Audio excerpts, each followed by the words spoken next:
Today we want to explore forgiveness to a degree.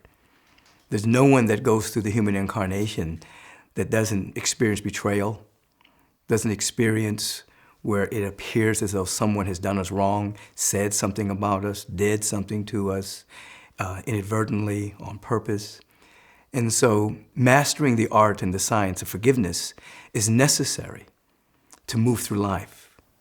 Without understanding forgiveness and without the practice of forgiveness, toxicity builds up in the form of animosity, in the form of resentment, in the form of holding grudges.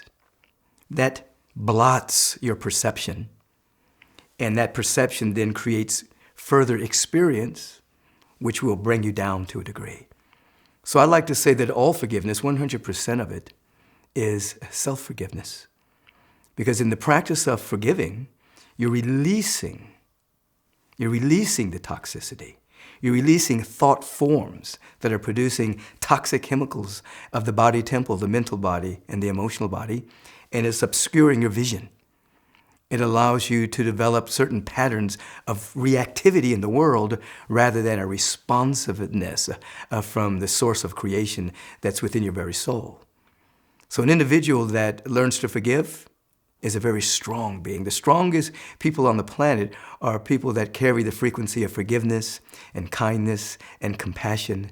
Their capacity to hold more of this dynamic energy flows freely through them.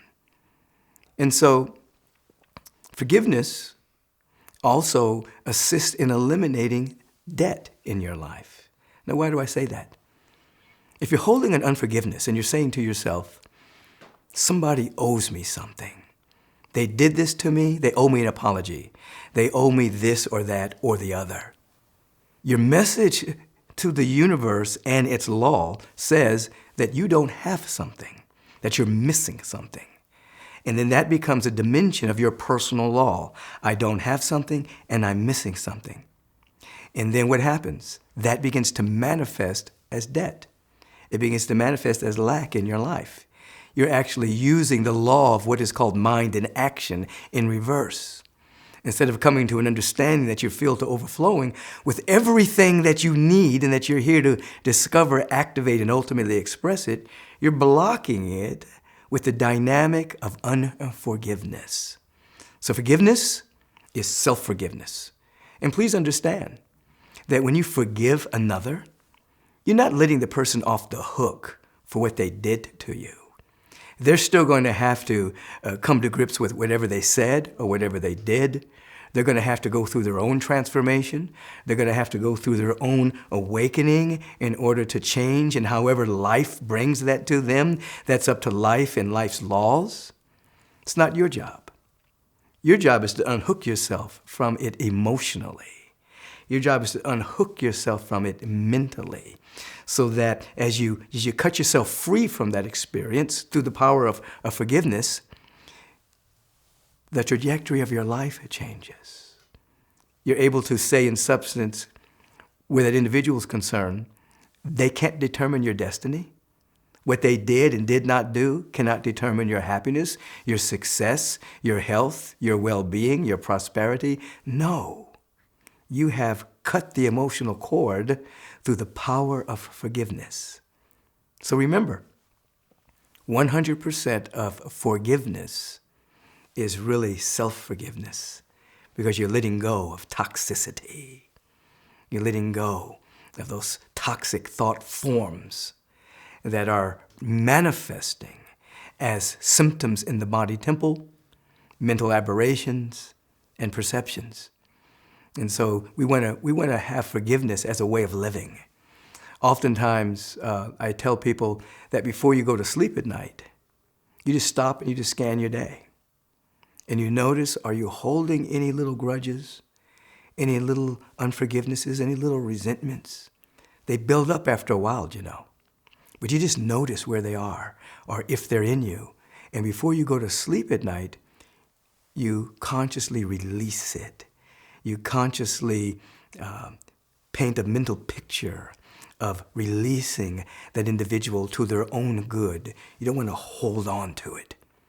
You want to go to sleep with a deep sense of peace. You want to go to sleep with embracing answers to any issues that you may be facing, but you don't want to go to sleep mad at someone else. You don't want to fill your body temple, your mental body, your emotional body, with all of those thought forms of negativity.